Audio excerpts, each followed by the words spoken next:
Ang swerte mo nga, hindi pa kita sinasagot, nakakahalik ka na. Nakasimangot na sabi ko, umawang ang labi niya. Hindi mo pa ba ako sinasagot? Hindi pa. Umisi siya. Pero nagpapahalik ka na sa akin eh. Nag-init ang mukha ko at pailalim siyang inirapan. Nahiya akong bigla. Di hindi na ako magpapahalik sa'yo. Tumawa siya. Hindi ako papayag. Sagutin mo na ako. Ngayon din. Ganun din naman eh. Ilang beses na tayo naghalikan. Kumagat labi ako. Sasagutin ko na ba siya? Pagkatapos mong magpahalik na ilang beses sa kanya, ngayon mo pa naisip yan, Lucy? Pumikit ako at bahagyang ipinilig ang ulo. Bumuntong hininga ako at tumingin sa kanya. Pumungad sa akin ang mukha niyang may pilyong ngiti. Oo na, sige na. Sinasagot na kita. Yes! Sa wakas, akin ka na. Malakas ang boses na sabi niya sabay buhat sa akin. Ay ano ba? Ibaba mo nga ako, Ryder. Natatawang sabi ko. Ibinaba niya ako at muling siniil ng halik sa labi. Iniyakap ko naman ang mga braso sa batok niya at tinago ng kanyang halik. Mabilis ang pagtibok ng puso ko pero hindi na sa kaba kundi sa saya. Naputo lang ang halikan namin nang may kumatok sa pinto. Sabay kaming lumingon sa pinto at napatingin sa isa't isa. Mommy? Narinig ko ang boses ni Rafael. Gising na pala siya. Kumalas ako sa yakap ni Ryder at tinungo ang pinto. Binuksan ko ito. Agad na sumalubong ng yakap sa akin si Rafael. Kasama niya si Lorna. Narinig ko umiiyak sa kwarto niya, tinatawag ka kaya dinala ko na dito. Bakit naglaka pa ng pinto? Tinulak ni Lorna ang pinto at nagulat nang makita si Ryder. Ay, nandyan pala si Sir. Kaya pala. Sige, sa kusina na ako. Tumalikod na si Lorna. Naginit naman ang mukha ko sa hiya. Malamang ibang iisipin ni Lorna na ginagawa namin ni Ryder. Kahit sino naman mag-iisip ng iba kapag nakita ng isang babae at lalaki sa loob ng isang kwarto na nakalak pa. Mommy? Hinaplos ko ang buhok ni Rafael. Halatang bagong gising siya. Naniningkit pa ang singkitan niyang mata na may luha pa. Pinahid ko ng daliri ang gilid ng kanyang mga mata. Miss mo naman agad si Mommy Lucy. Dito lang naman si Mommy Lucy eh. Hindi siya sumagot at masamang tumingin kay Ryder. Tanaas niya ang dalawang kamay. Binuhat ko naman siya. Mahigpit siyang yumakap sa leeg ko habang masama pa rin ang tingin sa kanyang ama. Bakit? Natatawang tanong ko. Lumapit naman si Ryder. Did you sleep well, son? Hindi siya sinagot ni Rafael at tumingin lang sa akin. Mommy? Lambing niya at sumanding sa balikat ko. Napakunot noon naman ako. Nagtataka sa ikinikilos niya sa daddy niya. Tumingin ako kay Ryder. Nakangisi lang siya. Hindi apektado sa ikinikilos ng anak. Anak ko nga siya. Anya, oo, magkaugali kayo. Parehas mainitin ang ulo niyo. Tumawa lang siya at ginulo ang buhok ni Rafael. Mukhang siya ang pinakamahigpit kong karibal sa'yo. Natawa din ako sa sinabi niya. Ngayon, nagets ko na ikinikilos kanina ni Rafael. Oo nga pala, mano siya sa ama niya. Parehas silang territorial at possessive. Manda ka kay Rafael. Nakangising banta ko kay Ryder. Tumawa lang siya ng malakas. Yes, Papa. Nakausap ko na si Congressman Reynoso. Pinadala ko na sa kanya 100 sako ng bigas para sa relief pack. Tumingin ako sa labas ng bintana ng sakyan habang hawak ang cellphone na nakatapat sa akin tenga. Mataman akong nakikinig sa mga sinasabi ni Papa sa kabilang linya. Galing ako sa opisina sa rice mill para kausapin si Congressman Reynoso. Hindi kasi makapunta si Papa dahil tumaas ang blood pressure niya. Pagkatapos ng pag-uusap namin ni Papa ay dinayal ko naman ang numero ni Lucy. Nangingiti ako habang naririnig ang ring sa kabilang linya. Kumislot ang puso ko sa pananabik na marinig ang kanyang boses. At wala pang ang ilang segundo ay sinagot na niya ang tawag. Hello? Napakagatlabi ako nang marinig ang malamyos at malambing niyang boses na tila inaantok na sarap sa tenga. Paano pa kaya kapag inuungol na niya ang pangalan ko? Tahimik ako na pamura nang ang alaga ko naman ang kumislot. Malalim akong bumuntong hininga para kalmahin na nagwawalang halimaw sa akin loob. Hello, Ryder? Bakit hindi ka sumasagot? Napangiti ako nang may bahid na ng pag-aalala ang boses niya. Hey, sweetie. Narinig ko malalim niyang paghinga. Kala ko kung ano na nangyari sa'yo eh. Hindi ko sumasagot. Na-imagine ko nang nakanguso siya at nakasamangot. Masyado ka naman nag-aalala sa akin. Gusto ko lang pakinggan ang boses mo. Natatawang sabi ko. Tumingin ako kay Gerald at sa isang tauhan na nasa unahan ng sasakyan. Huwag mo sabihin tumawag ka lang para marinig ang boses ko. May ginagawa kaya ako? Muli akong tumawa. Nagiging palaban na ang sweetie ko. Anong ginagawa mo? Mula akong tumingin sa labas ng bintana. Makulimlim ang langit at nagbabadya ang malakas na ulan.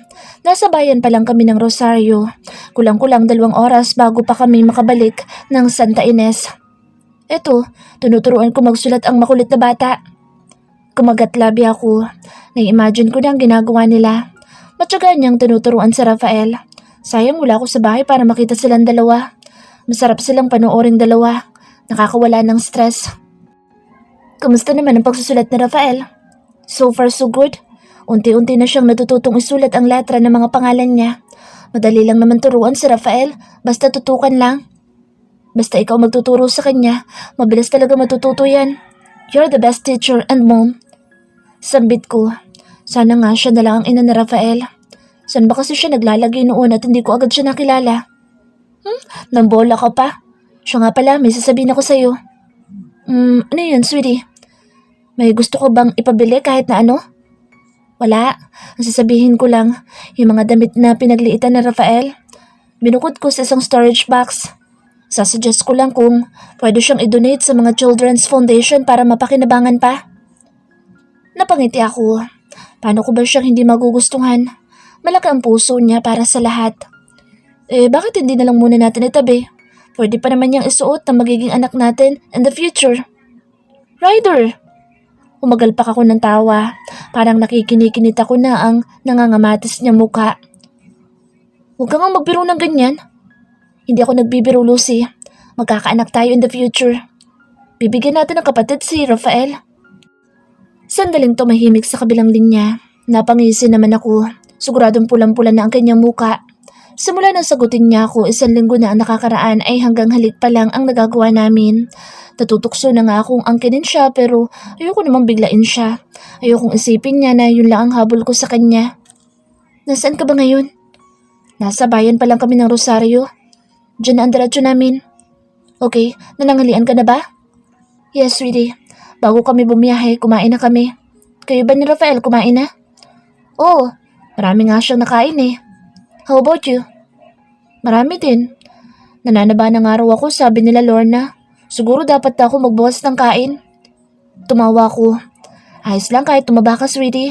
Siguradong masarap ka pa rin yakapin.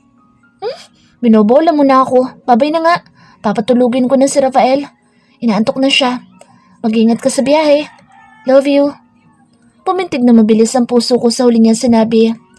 What did you say, sweetie? Ha? Wala. Sabi ko mag-iingat ka sa biyahe. Bye. I heard you, sweetie. Sweetie? Lucy! Pero wala na ako narinig sa kabilang linya. Tiningnan ko ang cellphone. Pinatayan niya na ako. Mahina ako nagmura. Damn you, sweetie. Pagkatapos mong patalunin ng puso ko, papatayan mo ko ng cellphone? Malinaw kong narinig iyon. Sinabi mong mahal mo ko. Manda ka talaga sa akin mamaya. Mukhang mapapaagang pagtali ko sa'yo sa kama. Kagatlabing muli kong denial ang numero ni Lucy pero ring lang ito ng ring at hindi niya sinasagot. Ang puso ko naman ay tila puputok na sa tuwa. Muntik na ako mapasubsob sa unahang upuan ko kung hindi lang ako mabilis na nakahawak. Tumulin ka sa takbo ng sakyan at tila may nadaanan pa kaming lubak. Shit! Malakas na mura ko. Boss, may umahabol sa atin. Sambit ni Gerald at tumingin sa side mirror sa labas ng bintana. What? Lumingon ako sa likurang bintana. Nakasunod sa amin ang sakyang lula ng mga tauhan ko. Matulin din ang takbo ng sakyan nila at sa kanilang likuran ay may 3 van na nakasunod at matulin din ang takbo. Tumiimbagang ako. Damn it! Sino naman kayong mga kampo ni Satanas ang umahabol sa atin? Usal ko sabay labas ng baril sa compartment na nasa ilalim ng upuan ko. Tinignan ko kung puno ito ng bala at nang makitang puno ay kinasa ko na ito.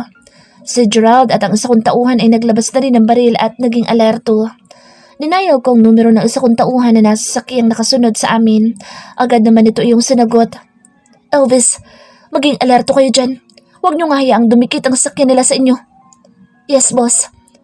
Pinatay ko na ang cellphone at sinanyasan si Gerald na bilisan pa ang pagmamaneho. Liblib ang kalsada na dinadaanan namin. Puro puno ang nasa paligid at matataas na damo. Walang makikitang kabahayan. Muli kong binuhay ang cellphone at dinayal ang numero ni Carlos. Pero hindi ito sumasagot kaya numero na lang na Raven ang dinayal ko. In case na may mangyari sa amin, ay at least may taong nakakaalam. Sinabi ko kay Raven ang sitwasyon namin at habang nag-uusap kami ay nagpaputok na ng baril ang mga humahabol sa amin. Kagatlabing tiningnan ko ang cellphone na tumahimik na. Hindi na ito nag-iingay. Baka may iba na siyang ginagawa. Malalim akong huminga habang nakatitig sa cellphone. Ay, hindi ko alam kung bakit nasabi ko yun. Nadulas lang talaga ang dila ko. Pero yun na talaga nilalaman ng puso ko. Mahal ko na si Ryder. Hindi naman kasi siya mahirap mahalin lalo na isang kagaya ko na matagal nang may pagtatangi sa kanya. Mommy? Tinignan ko si Rafael na kinukusot na ng kamay ang mata at naiirita na. Inaantok na siya. Oo na, tutulog na tayo. Tinapik-tapik ko ang kama. Umakyat naman siya. Tumayo naman ako at pinatong ang cellphone sa nightstand, saka sumampa na din sa kama. Mamaya ko naliligpitin ang mga gamit niya kapag tulog na siya. Pagkahiga ko ay agad na siyang tumabi sa akin. Inunat ko naman ang isang braso. Umunan siya doon at yumakap sa akin. Idinantay pa niya isang paa sa bewang ko. Hinaplos-saplos ko naman ang buhok niya at tinapik-tapik ang kanyang binti. At wala pang ang ilang minuto ay tulog na siya. Nakaramdam na rin ako ng antok kaya natulog na rin ako. Idinilit ko ang mga mata at humikab. Tiningnan ko ang oras sa wall clock. 1 oras din pala ako nakatulog. Medyo mababaw lang ang tulog ko pero at least ay nabawasan naman ang antok ko. Nilingon ko si Rafael. Mahimbing pa rin ang tulog niya at bahagya pang nakanganga. Dahan-dahan kong inalis ang braso at hita niya at dahan-dahang bumangon. Tahimik kong niligpit ang mga ginamit na papel at lapis ni Rafael. Dinampot ko ang cellphone at binuhay. Hindi na tumawag si Ryder at wala ding text. Baka busy. Bumuntong hininga ako na parang biglang bumigat ang pakiramdam ko. Nilagay ko ang cellphone sa bulsa ng scrub suit ko at tahimik nang lumabas ng kwarto. Lucy, iha! Naiya akong umiti nang makita si Sir Ramon at Ma'am Josie na nasa sala. Mukhang kararating lang nila. Magandang hapon po, Sir Ramon, Ma'am Josie. Bati ko sa kanila. Drop the siren, Mom, iha. Just call us Tito and Tita. Dahil nobya ka na ng anak namin. We're so happy na finally kayo na. Tuwang-tuwang sabi ni Sir Ramon at bumeso pa sa akin. Hindi na ako nagulat na malaman nila na nobya na ako ng kanilang anak. Hindi naman malabong malaman nila iyon dahil alam ng lahat ng mga tao dito sa mansyon ang panliligaw sa akin ng kanilang anak. Hindi ko lang inaasahan na ganito magiging reaksyon nila, lalo na ni Sir Ramon. Siya nga naman, iha. Tawagin mo na lang kami na Tito at Tita. Masaya ako na sinagot mo na si Ryder. Pagpasensyahan mo na lang sana minsan ang ugali niya, ha? Ani Ma'am Josie at tinawakan ng kamay ko. Naiiya namang umiti ako. Sige po, Ma'am. Tita. Nautal pa na sabi ko. Ngumiti naman si Tita Josie at pinisil ang kamay ko. Oh, bakit ganyan pa rin ang suot mo, iha? Hindi ka na dapat nagsusuot ng scrub suit dahil nobya ka na ni Ryder. Sambit ni Tito Ramon. Ayos lang po. Ayos lang po ito, Tito. Yaya pa rin naman po ako ni Rafael kaya dapat lang na ganito pa rin ang suot ko. No, hindi ka na yaya ni Rafael. Mommy ka na niya. Next time na pumunta kami dito, hindi na sana ganyan ang suot mo, iha. Ay ni Tito Ramon, sa striktong boses kahit nakangiti siya. Hayaan mo na siya, Ramon, kung saan siya komportable. Kontra naman ni Tita Josie. Kamusta na pala kayo na Ryder, iha? Ayos naman po, Tito. Kiming ngumiti ako. Hindi ba kayo nag-aaway? Hindi pa naman po. 1 linggo ko pa lang po siyang sinagot. Tumawa ng malakas si Tito Ramon. Parang kulog ang malaking tawa niya. Parehas sila ni Ryder. Mukhang pinahirapan mo muna ang anak ko, ah. Good girl. Huwag kang basta-basta susunod sa mga gusto niya para matuto. Payo pa ni Tito Ramon. Totoo yun, iha. Gaya na ginagawa ko dito sa tito mo. Magkaugali din kasi sila ni Ryder. Bumungis-ngis si Tita Josie. Nawala naman ang ngiti ni Tito Ramon. Honey naman, tungkol kay Ryder ito at hindi sa akin. Sus, parehas din yun. Dahil ikaw na ikaw din si Ryder noong kabataan mo pa. Kinagat ko ang labi para pigilang mangiti. Ang cute kasi nilang magtalong mag-asawa. Hindi makarebat si Tito Ramon kapag binungangaan na ni Tita Josie. Ganyan din kayang gawin ko kay Ryder. Natigil sa munting pagtatalo ang mag-asawa na may nag-ring na cellphone. Dinukot ni Tito Ramon ang cellphone sa bulsa ng slacks. Kumunot pa ang kanyang noo nang tingnan ng screen. Sinwipe niya ang green button at tinapat ang cellphone sa tenga. Hello, Raven? Kumunot ang noo ko. What? Bulalas ni Tito Ramon. Bakit, Ramon? Tanong ni Tita Josie. Bigla namang kumabog ang dibdib ko na hindi ko maintindihan. Bumaling si Tito Ramon kay Tita Josie bago tumingin sa akin. Nakarehistro ang pag-aalala sa kanyang muka. Si Ryder at ang mga tauhan niya nasa ospital. Tinambangan ang sakyan nila ng mga hindi kilalang tao. Ano? Gimbal na bulalas ni Tita Josie.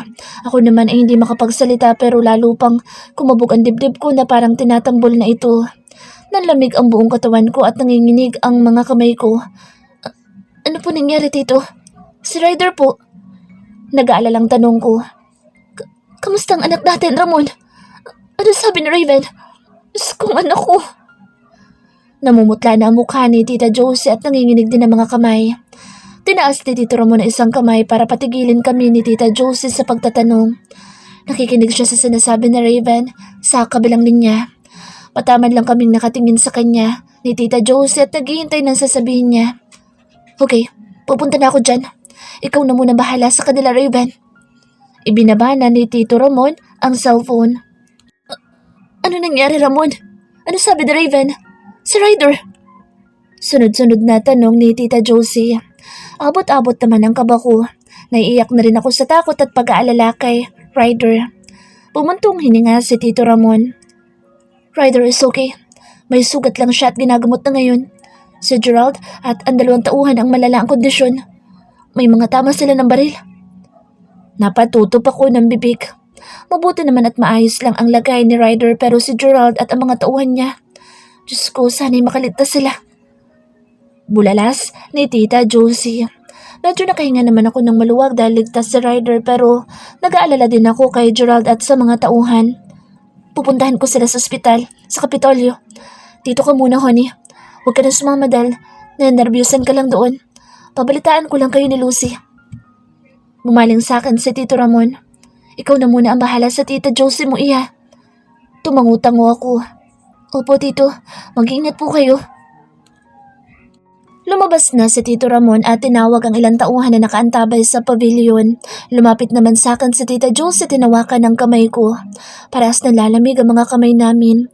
Pinanood naman namin si Tito Ramon na kinakausap ang 5 tauhan ni Ryder. Maya-maya pa'y sumakay na sila sa sasakyan na dala ni Tito Ramon. Sa backseat siya sumakay at ang 2 tauhan naman ay sa unahan. Ang 3 ay patakbong pumunta sa malaking gate. Sa bawat minuto at oras na nagdaan ay matyaga lang kami naghihintay ng balita ni Tita Josie. Nalaman na rin ng mga kasambahay ang nangyari at labis din silang nag-aalala. Pagdating nga ng hapunan ay halos wala kaming ganang kumain sa sobrang pag-aalala. Si Tita Josie nga ay ayaw pang kumain. Pinilit ko lang. Mommy? Daddy? Nilingon ko si Rafael. Nakatingala siya sa akin. Hinaplos ko ang kanyang buhok. Hinahanap na rin niya si Ryder. Malamang nagtataka siya kung bakit wala pa ang daddy niya. Ngumiti ako sa kanya. Papauwi pa lang si daddy. Hindi pa siya tapos mag-work. Nasabi ko na lang. Kinusot niya ang mga mata at nanulis ang nguso. Inaantok na siya. Mag-alas 9 na rin kasi ng gabi. Tulog ka na. Inaantok ka na eh. Humikab siya at umupo sa kandungan ko. Paharap at yumakap sabay sandik ng ulo sa dibdib ko. Hinaplos-haplos ko naman ang buhok niya. Sinilip ko ang kanya muka. Pumipikit-pikit na ang mata niya. Tumingin ako kay Tita Josie. Nakatingin din pala siya sa amin. May ngiti sa kanyang labi. Ang sarap niyong pagmastang dalawa. Sambit ni Tita Josie. Ngiti lang ang isinagot ko sa kanya. Maraming salamat, Lucy, sa pagtayong ina sa apo ko. Alam ko mahirap dahil hindi siya normal na bata. Hindi naman po mahirap, tita. Saka hindi ko po nararamdaman na hindi siya normal.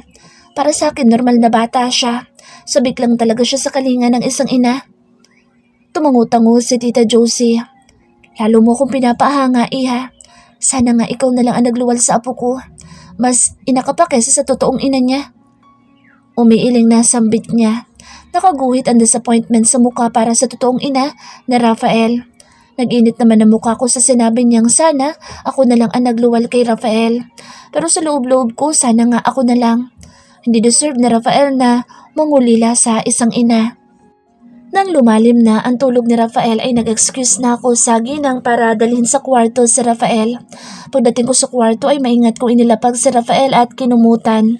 Inadjust ko rin ang aircon para hindi siya ginawin. Saka ako lumabas ng kwarto para mag-hot bath naman at magpalit na ng pantulog. Siguradong hindi pa ako makakatulog nito kaya hihintayin ko na lang makauwi si Ryder. Tita, magpahinga po muna kayo. Untag ko kay Tita Josie nang pagbalik ko sa sala ay nandoon pa rin siya at panay ang tingin sa cellphone. Nag-aabang siya ng tawag. Mamaya na lang iha. Hihintayin ko pa ang tawag ni Ramon para makibalita. Hanggang ngayon wala pa siyang tawag eh. Ang sabi niya tatawag siya. Nag-aalalang wika niya.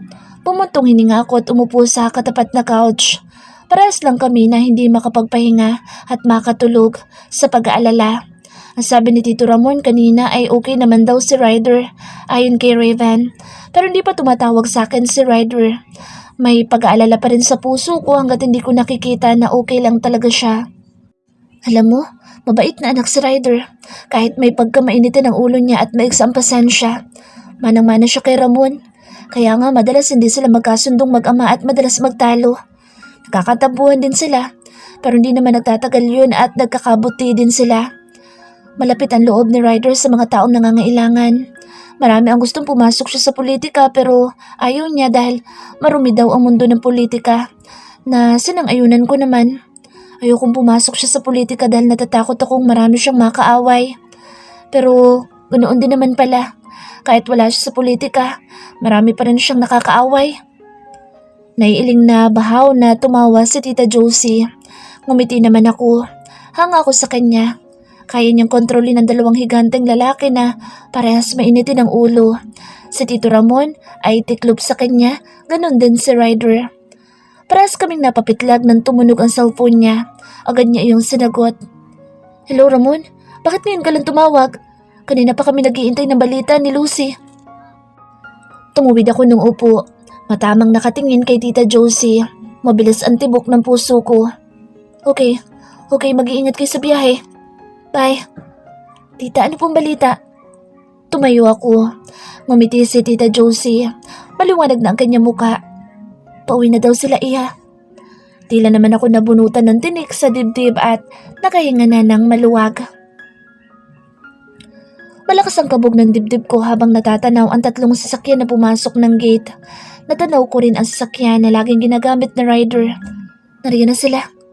Sambit ni Tita Josie na hawak ang kamay ko. Sunod-sunod na pumarada ang tatlong sasakyan sa harapan namin. Bumukas ang pinto ng sasakyan na nasa unahan at nasa likuran. Nagsibabaan ang 5 tauhan. Ang tatlo ay natatandaan kong kasama pa ni Ryder kanina nang umalis. Ibig sabihin ay ligtas sila at ang iba nilang kasama at si Gerald ay nasa alanganing kalagayan pa. Binuksan ng mga tauhan ng pinto sa backseat ng pangalawang sasakyan. Bumilis ang tibok ng puso ko nang bumaba si Ryder. Hindi na niya suot ang jacket at hawak na lang niya ito sa kamay. Napasingap ako nang makitang may dugo ang kanyang puting damit sa bandang tagiliran. Ang sabi ni Tito Ramon ay nasugatan daw siya. Ryder anak! Naiiyak na tawag ni Tita Josie kay Ryder. Bumaba na siya at sinalubong ng yakap si Ryder. Mama! Niyakap din ni Ryder ang ina. Tumingin din siya sa akin. Kinagat ko naman ang labi at pinigil na maiyak. Ngayon ay hindi na ako masyadong nag-aalala dahil mukhang ayos na ayos lang siya. Gusto ko sanang bumaba din para salubungin din siya ng yaka pero hahayaan ko muna si Tita Josie na alam kong hindi rin matatawaran ng pag-aalala sa anak. Ayos ka lang ba anak? Ang sabi ng papa mo may sugat ka daw. May tama ka ba ng baril?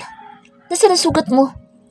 Sunod-sunod na tanong ni Tito Josie at sinipat-sipat ang katawan ni Ryder. Natutop niya ang bibig nang makita ang dugo sa tagiliran ng damit nito. Ayos lang ako mama, hindi malala ang sugat ko. Nadaplisan lang ng bala. Natatawang sabi lang ni Ryder. Nahigit ko naman ang hininga. Nadaplisan siya ng bala? Ibig sabihin muntik na siyang tamaan tapos tatawa-tawa lang siya? Nadaplisan ka ng bala tapos nakuha mo pang tumawa? Loko-loko ka talagang bata ka. Pinalo ni Tita Josie sa braso si Ryder. Masyado mo naman kasing binibebe itong anak mo, honey. Malayo sa bitukan sugat niya. Sabat ni Tito Ramon at lumapit sa mag-ina niya. Malayo ba yan? Nasa tagiliran niya? Hindi mo kasi naiintindihan ang nararamdaman ng isang ina, Ramon. Teka, maayos bang ginamot yan sa ospital? Dapat pala sumama ako. Huwag na kayong mag-alala, ma. Si Doc Emilio mismo naglinis ng sugat ko. Ay, mabuti naman kung ganoon. Teka, kamusta naman si Gerald at ang mga tauhan mo? Stable na ang lagay nila, mama. Naoperahan na sila at natanggal na ang bala. Kailangan lang muna nila magstay sa ospital. Ay, mabuti naman kung ganoon. Tumingin sa akin si Ryder. Sweetie, tawag niya sa akin at pinapalapit ako. Nangangatog ang tuhod na bumaba ako sa mga baitang at lumapit sa kanya. Bahagya namang lumayo si Tita Josie. Paglapit ko ay hinapit niya ako sa bewang at mabilis akong kinintalan ng halik sa labi. Umawak naman ako sa balikat niya. Nahihiya akong tumingin kay Tita Josie at Tito Ramon na mga nakangiti sa amin. Bakit hindi ka lumalapit, ha? Malambing na usal niya. Kumagat labi ako at hindi makapagsalita. Pero ngayon nga sa harapan ko na siya at yakap ay gumaan ang pakiramdam ko. Sobra din nag-alala sa'yo si Lucy, Ryder. Halos umiyak na rin siya kanina. Sambit ni Tita Josie. Ngumiti si Ryder at tinaplos ang pisngi ko. Sobra pa kitang napag-alala? Lumunok ako. Akala ko malubahan lagay mo eh. Saad ko. Hinalikan niya ako sa noo. I'm perfectly okay, sweetie. Ang mabuti pa, sa loob na tayo. Ani Tito Ramon. Nauna nang pumasok ang mag-asawa sa loob ng bahay. Sumunod naman kami na Ryder. Nakaakbay siya sa akin. Iniyakap ko naman ang isang braso sa bewang niya pero napansin kong napangiwi siya at may nakapa akong parang umbok sa tagiliran niya. Oo nga pala, nandoon nga ang sugat niya. Agad naman akong bumitaw. Sorry. It's okay, sweetie. Yumakap ka lang sa akin. Kinuha niya isang braso ko at muling iniyakap sa bewang niya, sabay ngisi. Napanguso naman ako. Ang dami niya talagang alam. Inilagay ko na lang ang kamay sa taas ng sugat niya. Dahan-dahan kong binuksan ang pinto ng kwarto ni Ryder. Nakatalikod siya at may kausap sa cellphone. Base sa pakikipag-usap niya ay tungkol sa nangyari kanina ang topic nila. Kausap niya ang hepe ng pulisya. Pumasok ako at tahimik na isinarado ang pinto. Bitbit ko ang tray na may lamang isang basong tubig at mga gamot niya. Hindi ko naman maiwasang mamangha sa katawan niya. Badbaro siya kaya nakabilad sa mga mata ko ang matipuno niyang likuran. Malapad ang likod niya at halatang kay tigas. Sa tuwing gagalaw siya ay nagpe-flex ang mga muscle niya doon. Dumako naman ang mga mata ko sa pang-ibabang likuran niya. Bilugan ang pang-upo niyang hakab sa suot na manipis na puting pajama. Mas matambok pa nga yata ang puwetan niya kaysa sa akin. Mabilis ako nag-iwas ng tingin nang bigla siyang humarap. Ngumiti siya nang makita niya ako. Napakagatlabi naman ako. Kung humanga na ako sa likuran niya ay halos lumuwa naman ang mata ko sa kanyang harapan. Grabe ang katawan niya. Malapad ang medyo maumbok niyang dibdib at hitik naman sa muscle ang kanyang tiyan. Halatang alaga niya ang katawan. Bumaba pa ang mata ko sa harapan ng pajama niya. Bakat na naman ang mahabang batuta niya. Agad ako nag-iwas ng tingin at tumingin na lang sa kanyang muka. Nag-init ang muka ko nang makita ang pilyong ngisi niya. Mukhang nahuli niya akong binibistahan ang katawan niya. Tinaas niya isang kamay. Pinapalapit niya ako sa kanya. Nagdadalawang isip naman ako kung lalapit o hindi. Pero tila may magnet ang mga mata niya at hinihila ang mga paa ko palapit sa kanya. Nang makalapit ako, hinapit niya ako sa bewang. May kausap pa rin siya sa cellphone pero ang mga mata niya ay sa akin na nakatutok. Dahil halos magkadikit ng aming katawan, ay naaamoy ko na ang sabong panligo na gamit niya at ang natural niyang amoy. Yes, Chief. I'll send you the detail tomorrow. Binabanan niya ang cellphone at pinatay ito. Tumikim ako. Inumin mo na mga gamot mo. Kinuha na niya ang 2 gamot at sabay itong inilagay sa bibig. Dinampot niya ang baso at uminom habang ang mga mata ay nasa akin. Naubos niya ang laman ng baso. Inilapag niya ito sa tray. Ngumiti siya. Ang ganda naman ng nurse ko. Nagiinit ang pisnging umuso ako. Bulero, dyan ka na nga, lalabas na ako. Akmang tatalikod na ako nang muli niya akong hapitin sa bewang at kinabig. Lalo namang nag-init ang aking pisngi. Kung wala nga lang akong hawak na tray ay magdidikit na ang aming katawan. Mamaya ka na lumabas. Dito ka muna. Malambing na sambit niya at kinuha ang tray sa kamay ko. Inilapag niya iyon sa ibabaw ng coffee table. Napalunok naman ako. Tumahip sa kaba ang aking dibdib pero may kakaiba akong nararamdaman sa aking loob. Pananabik ba iyon? Ryder, masyado ng gabi. Ang mabuti pa'y magpahinga ka na. Nauutal na sabi ko. Bigla naman siyang umuwi. Nag-alala naman ako. Bakit? Parang sumasakit ang sugat ko. Daing niya. Ha? Akmang lalayo ako sa kanya para tingnan ang tagiliran niya na may gasa.